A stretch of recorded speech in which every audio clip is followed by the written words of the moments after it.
په کراچۍ کې یو ځل بیا د پښتنو په ګودامو او مارکیټو باندې د کسټم او د رینجرو د خوا چاپې روان دي چې زموږ پښتانه ورونه بیا په لکو او په کروړو باندې تاوانیان کو. زما په دا ځای سر نه خلاصېږي چې صرف د پښتنو سره ولې په پاکستان کې دغسې ظلم روان دی.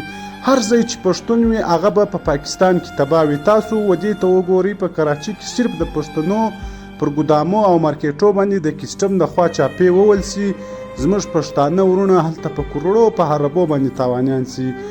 زه دغه زموږ د مشرانو څخه خواست کوم چې زموږ مشران ودغه ته د پای ټکی ولې نه ږدي. څو در څو به زموږ پښتانه ورونه په هر ځای کې حلالېږي، په هر ځای کې به ودې ته تاوانونه رسېږي.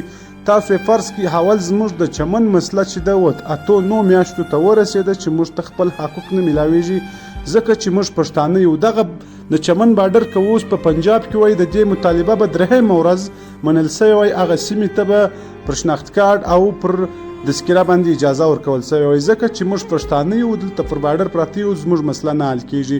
د مشرانو ټول څخه خواست کوم چې زموږ دغه پښتانه په پاکستان کې بالکل د غلامۍ په رقم زندگی او ژوند کوي.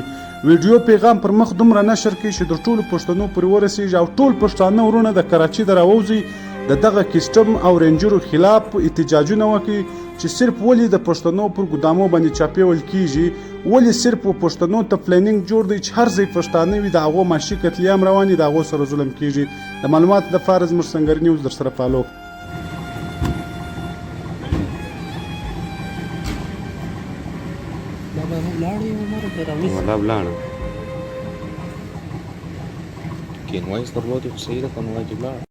دا چې ټوله ولاړه د مسجد خوا د چا خوا ته څوک ستا هغه دې ویډیو وکړي ګلې خالص.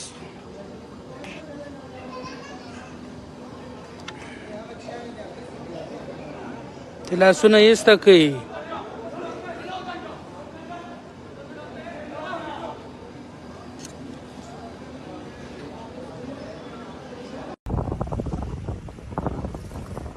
د شرافت چته روان دي،